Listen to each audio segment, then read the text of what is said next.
So guys, ito yung isa sa pinakamagandang tanayan dito sa Anderson Park, dito sa Funabashi. Ang windmill na parang feeling you. O, diba? Ito mo dito. Para kami nasa Europe. With flowers.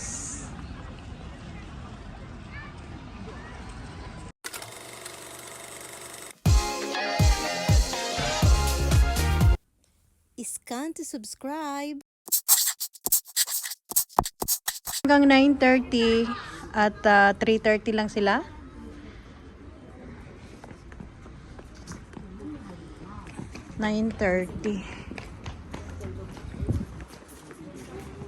Yay! Andito na kami sa Anderson Park. Yay! May ticket na kami for admission fee. Yucatan! First time. Guys, ang swerte namin kasi season ng tulips. Kaya favorite yan ng daughter ko. Hello, TJ! Ang saya-saya naman! Ang galing-galing naman ni mama magpili ng lugar. Huh? Ano kayang sign yan? Mamaya magpa-picture tayo dyan nila tito mo. No? Wow. Peace daw. Ayan pala ang ano. Mura lang naman pala eh, no? 900 lang naman yung admission fee dito, guys. Siguro ang ganda nito ng sakura nito, baby, pag summer. No? Hindi, pag spring. Ay, oo, pag spring. Kasi tingnan mo, oh, ang sakura niya hanggang doon. Dito pa lang sa entrance, guys. Ang gaganda na ng mga flowers. Akala mo month of May. Pero guys, Ichigatsu or January pa lang yan. Ang ganda rito, guys. First time namin dito. Yes. Sa park na ito. Sa Funabashi. Anderson. Sa Anderson Park. Oh. Ang ganda kasi lalo na pag mahilig ka sa nature. Doon pa lang sa bungad marami ka nang makikita. Family. Yes, for family bonding talaga the best siya. Only 900 yen per person. Pag adult. Yes, per adult. Pero mas mura pag bata, no? Pero mas enjoy yung mga bata dito kasi maraming playground. Kinuma. Oo. Eh, may nagkaka... Ay, pwede pala mag-camping dito, guys. Tayo doon. Ang ganda. Dito muna tayo. Ano yung mga pilit ko? Ay, ang daming pumupunta rito pala. Ay, may zipline. Gusto mo? Sige. Oo, baby. Gusto mo tingnan mo? Ayun, oh, may mga bata umaakit doon. Pa, may pagpawi. Ay, baby, andito na yung tulips, baby, oh. Eto, baby, oh, ang ganda. Ang ganda ng tulips, guys. Oh my God, napakaganda ng tulips. Ang ganda-ganda. OMG. Napakaganda ng pagpunta namin dito. Ano, baby, solid ba? Sulit ba yung 900 yen? Tingnan nyo yan, oh. Wow!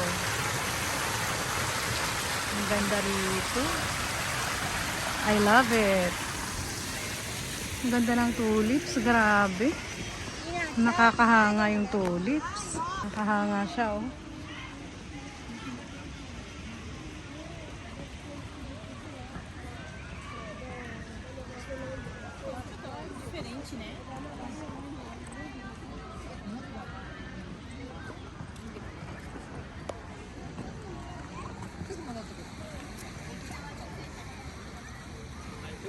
Dito, guys, pwede ka mag-camping, oh. Magdala ng mga camping materials. Tapos dito kayo mag-camping lahat, mga mag-anak. Ang ganda. No, makikita niyo sa likod ko. Ang dami nagka-camping.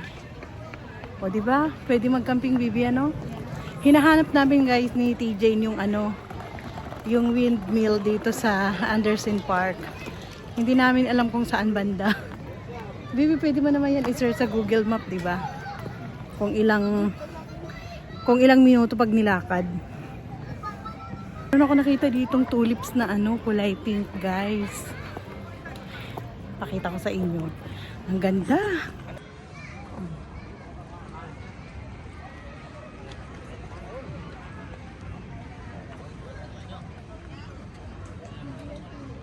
Ay, hindi ba tulips to? Ano ba?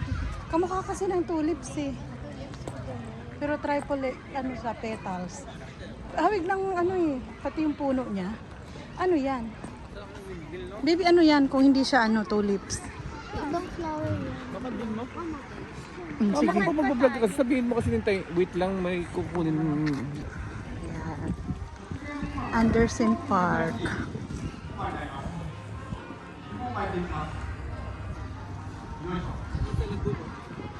Parang nagmamagic siya.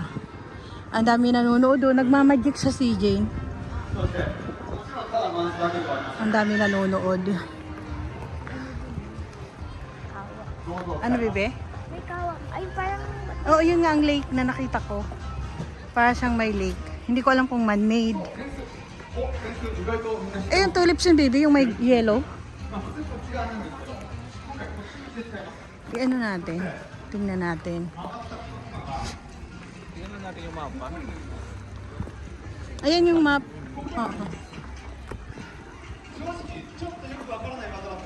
Tulip siya, bibi.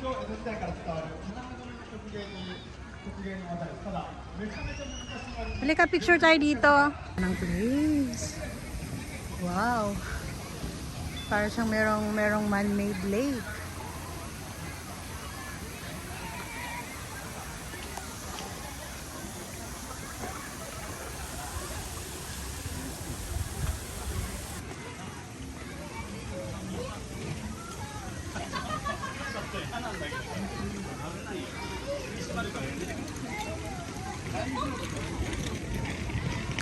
Dito sa aming kinaroroonan ay tanaw na yung windmill dito sa Anderson Park.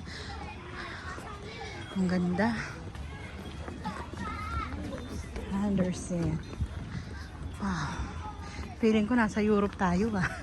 TJ. Para siyang part of Europe. No?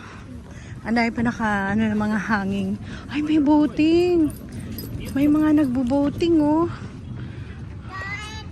Yan, oh. Dito sa lake. Ang ganda. Sobrang ganda, guys. Kaya pala ang dami pumupunta rito.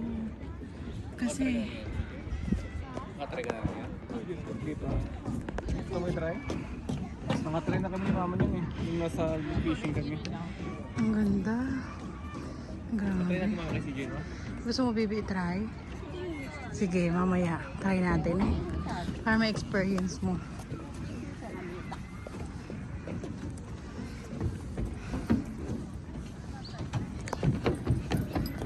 Sobrang ganda rito, TJ. Nagustuhan mo ba ang place? Dito tayo. Dito kasama yung ano ko. Nagustuhan mo yung place? Ang ganda. flowers. At saka favorite talaga na flowers pa yung nandito. Favorite mo, no? Yes. Talagang nagkataon talaga, guys, na season ngayon sa Anderson Park yung tulips na favorite flower ni TJ. Yan na nga, palipat na nga kami ng palapit. Dito sa pinakasikat na windmill ng Anderson. Feeling nasa Europe kami. Kasi Jane, tingin ka dito. Europe vibes yarn. Europe vibes. Papa, Europe vibes yarn. Wala siya sa tamang mood. Not in the mood for dancing. Paano tayo mag-i-enjoy pag ganito? If na-enjoy natin yung Ito na siya, guys, sa malapitan, no? Ito na siya. Yan. Ang ganda. Pwede palang umakyat. Meron siyang parang balcony. Ay, hindi ba pwede? Ay, ang ganda. May tulips din dyan. Oh, may white na tulips, baby. Mamaya punta natin yan. So, dito sa may windmill, guys, meron ditong parang sinaunang bahay ng mga Japanese. Tingnan mo yung bubong nila. Pwede pumasok po Mamaya, tingnan natin sa loob. Tapos meron kami napansin, guys, dito na parang pulang bahay siya, na parang nasa Europe talaga. Ayan siya, oh. Diba? PJ. Ang ganda ng pine tree dito. Oh. Buhay na buhay yung pine tree. Ang nakaka-good vibes pala yung Funabashi, no? Maganda pala siya na lugar.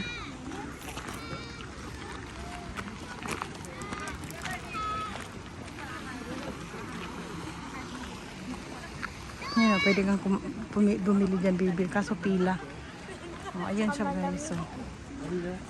Ayan siya, guys. So, ang ganda. Feeling talaga nasa Europe. Waterfall.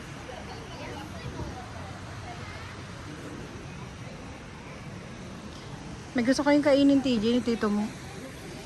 Bebe? May gusto kayong kainin ni tito mo? Merong mga ano dyan, oh. Food truck. Malalamig naman. Ang ganda rin dyan, Ay, may baby. news ata eh. Sino naman nag-ano sila? Oo nga, no. O maka-extra pa.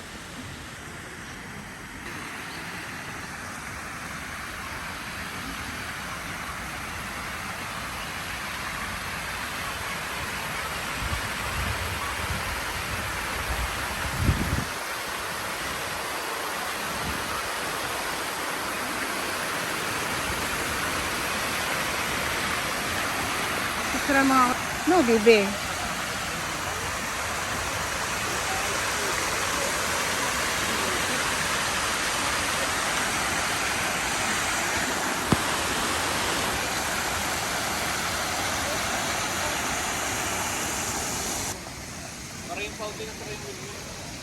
Ay, oo pala, bebe. Gusto tayo kuha na ni tito mo dito ng litrato. Then guys, kapag nagugutom na kayo, meron dito mga food truck na pwedeng bilihan ng mga pagkain. Gaya nito, oh. Pakita ko sa inyo. Ayan, oh. Coffee. Coffee at ano-ano pa. Meron pa ditong ano.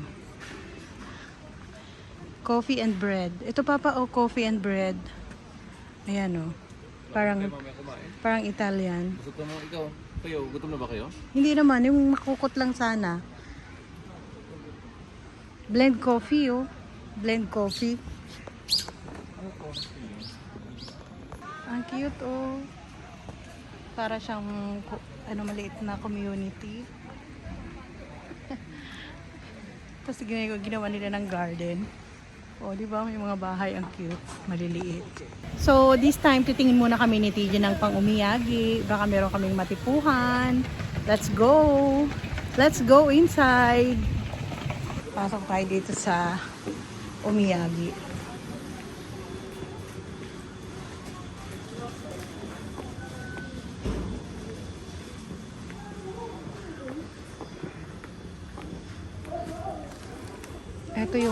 Ito yung ano,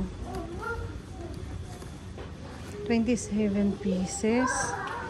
Ang kalahati niya 13 ang kalahati niya. Kaso ang liit, ano. Bibili ka ba? Mm-mm. Ito ang masarap. I love this one. Pero ilan ang laman? Strawberry? Ang sarap. Ilan ang laman, baby?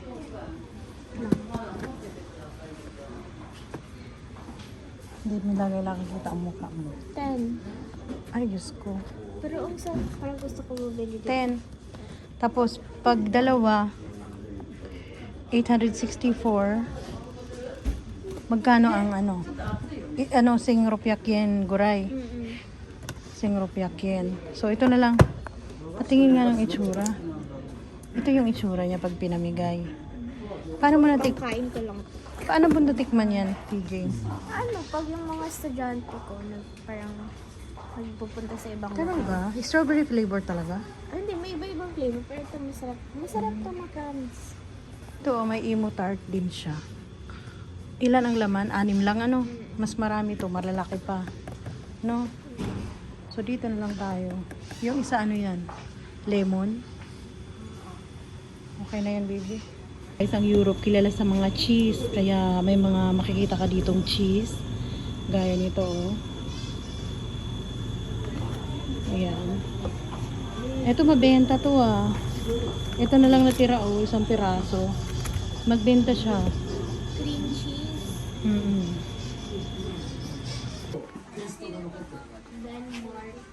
Denmark. Denmark siya eh. Pati yung mga ganito niya oh. Yan oh, the house. Iba-ibang kulay ng bahay sa Denmark. Oh, di ba ganyan makulay talaga yung mga bahay nila. Ano yung mini cookie? Hindi, ano, leaf, ano, strawberry leaf. Leaf pie. No, bibe? Oo, okay na yan. Bayaran na natin. I-standby mo lang, tapos ito na Ganda guys, oh. para gumanon siya, tapos kung liliko pa lang Yeah. sa right. Feeling Europe, yarn.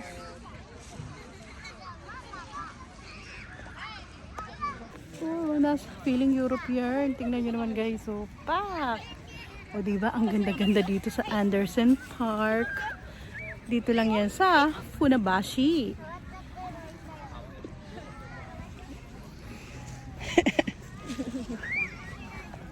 Ang kogo, no? Dinidesign nila, ang ganda.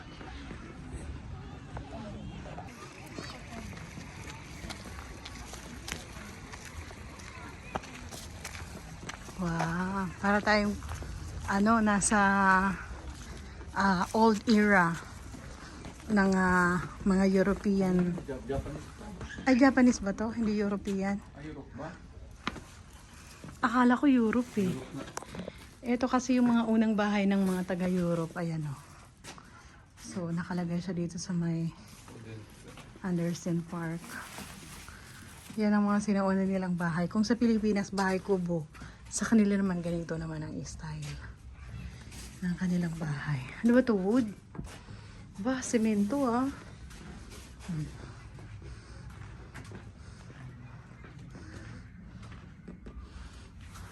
Kandila.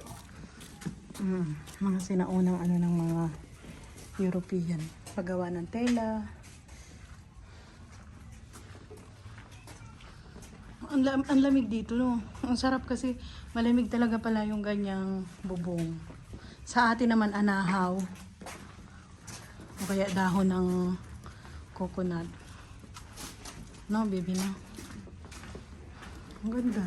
Tsaka, Ito si Anderson. tingnan mo, saan siya? Ah, ito siya Anderson pala, guys. Nabuhay siya noong 1814. No? Ito pala siya. Buti pumasok tayo dito. At least, nakita ng mga viewers. Yung mga curious about the Anderson history. O, diba? Yan ang kanila. Oh, may kwadra sila. Mahilig kasi sila mag-alaga ng mga kabayo. Kasi nung unang panahon, di ba, kabayo yung transportation. Yung bedroom. Ang ganda ng mga kama nila nung araw, no? Di ba? Tapos ang ganda ng kanilang ano papa, o flooring, oh. Papa, ito yung lutuan nila. Kaya pala mahilig sila sa pizza. Beer naman. Ay, storage area sila ng beer. At saka ang ganda ng flooring nila, no? Bato-bato na parang binuhusan ng cement. Pag gumagawa ng pizza. Ito sa lutuan. Tsaka ito yung, ganito lang yung second floor nila, pero baby, oh, matibay, oh. Bro, maganda dito dati kasi may ilaw na taga may invento na ng kanila, no? Tapos sa alarm system. Hindi, ano na lang yan ngayon. So yung mga halaman na nakatanim dito, yun ang Ito yung bahay niya talaga. yun ang mga halaman at kinalakihang bahay ni Anderson. So ito pala yun pinakita nila dito. Na parang kahit noong 1800 pa lang mayaman na si Anderson. No? Tama ba? Hindi kasi ba't ganito, kung ganito siya, ganito ang bahay na kinalakihan niya noong 1800, meaning mayaman na siya nung time na yun. Siya yung nag-ano ng Little Mermaid, The Ugly Duckling and the Princess and the Pea. Siya yung, Gumawa. Author. siya ang author ng Little Mermaid. Little Mermaid, ayan. Ugly Duckling. Tapos dito, dito siya nakatira, itong bahay na to, 1822 to 1996. Actually, 1820. nag-born The Little Match Girl. Favorite ko yun. Ang ano, baby, ilinawan mo. Match Girl. Little Match Girl. So, author pala si Andersen, tama? Isa siyang author Yes. ng mga sikat na Oo. mga fairy tale ba yon? Little Alam mo yung Mermaid. Mermaid, di ba ma? Si Ariel, di ba? Yung pula yung buhok na Disney princess. Kaya nga, fairy tale nga. Oo, Oh. Asan yung tito mo? Ang ganda, grabe. Kaya pala, oh. Ang ganda ng design, oh. Bunga nito, oh. Ano ba anong bunga ba ito? Bakit parang maliliit siya na ano? Ayan, oh. Akala mo kamatis, pero yung itsura niya parang maliliit na persimmon. Ang dami yung bunga, grabe. So guys, etong bahay na nakikita niyo sa likod ko, iyan ang bahay ni Andersen noong 1800. Siya po ay author ng Little Mermaid na sikat ngayon sa Disneyland. At syempre, sa mga history book ng mga fairy tale. So, yan ang bahay na kinalakihan niya noong 1800. So, ang lalaki ng ano, oh. Ang lalaki ng Gusto mo koy. ng biscuit, baby?